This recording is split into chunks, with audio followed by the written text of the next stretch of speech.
Guys, Paco Rabanne Invictus, EDT. Parang lagi ko na itong naaamoy. Ang una ko naalala yung papa ko nung mga elementary. Ganito yung amoy niya lagi. Mabango, pero yung pag-una mong amoy, hindi siya yung parang, siguro sa akin, hindi ka pansinin kasi nga, scent na siya ng tatay ko dati pa. Pero mabango siya. Nakaka-addict amoy yun. Nice. Ang sarap niya amoy yun. Amoy mayaman na low-key mayaman, yung gano'n. Gets. Tingin mo yung mga ganang lalaki, yung ganang scent, pang jowa ba yun o pang tropa or... Tropa. Tropa lang? Bakit? Wala, Kaamoy tropa. kasi ng ano. No, siguro, yun yung no? ano dun. Parang, ang dating niya kasi parang sa akin ang familiar niya lang. Parang hindi siya bago kapag naamoy ko siya sa iba. Kunwari may lalaking dumaan, tapos naamoyan mo ng gano'n. Lilingon ka ba? Hindi. Hindi? Pero marirecognize mo na kasi familiar ka dun sa... Marirecognize ko, may kaamoy yun Tatay ko. Uy, tatay ko yun Tatay ko yata yun. Ba't Lalabas nandito na yung naman. tatay ko? Pwede ba siyang pang-date? Oo, tingin ko pwede siya. Pwede rin. Pero hindi yung outdoorsy type. Pero yung amoy niya kasi parang yung maaamoy mo kanyari nagpunta kayo sa mall or sa restaurants na medyo classy yung datingan. Ganun yung amoy niya. Hindi siya yung pang casual dates. From 1 to 10, anong ratings mo dyan? Kung gamit siya ng isang lalaki? I think 7. So guys, 7, Paco Rabanne Invictus. Guys, Lacoste Blanc, EDT. Ano ba yan? Unisex cologne ba yan? Or for male talaga? Ang tamis niya for a guy.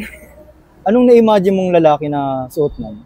Yung mga usual na clean look. For casuals lang talaga siya na parang may errands ka lang somewhere. Familiar sa yung scent? Familiar. Parang naamoy ko na rin siya sa mga local brands. Parang naging base scent na siya ng maraming pabango. Pabango siya. Hindi siya head turner. Hindi siya head turner, no? For me. Tama.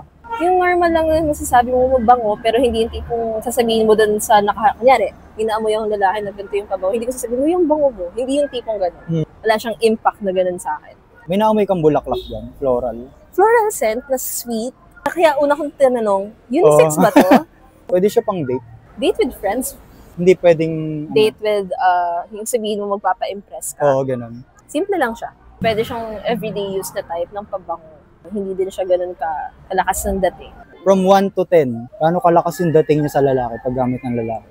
4. Guys, 4 out of 10, Lacoste. Next, Bulgari for Home Extreme. Bango ha? Ito, head turner to sa akin. Yung parang di mo pag talagang dumaan, kahit napakadaming tao niya, nahanapin mo sino din yung amoy eh.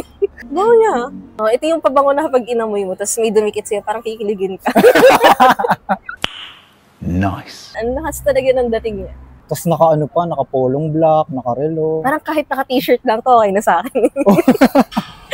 Buhat na buhat, no? I mean, ganun yung type ng pabango niya na parang kahit napakasimple ng pormahan, pag naamoy mo yung pabango, talagang titignan mo kung sino. Ang bango niya talaga. Gentlemanly ba yung amoy? Oo. Parang alam mo yung mabait, na parang calm yung datingan ng tao na yun. Yung presence niya na parang kahit nandyan lang siya nakaupo, ang kalmado ng datingan niya. For example, may biglang pumasok na ganito yung amoy, talagang titignan mo siya eh. Parang mag-wonder ka, ano bang ginagawa nito sa buhay? Yung gano'n. Parang, anong estado kaya nito sa buhay ng trabaho nito? Yung gano'n yung datingan niya sa akin. Oo. Na ang bango-bango niya talaga. Pwede siyang pan-date? Oo, literal. May lalaki na as in gentleman guy na napaka-calm ng presence. Hindi mo na itanong, 10. 10? Hindi, maybe 9. Mga 9.5. Parang may something na kulang. Tingin mo may pag-asa, jojowain, totropahin? Jojowain yan. Guys, 9.5 out of 10, jojowain. Ba talaga? Tapos na. Ganda tapos na lahat. Talo na yung iba.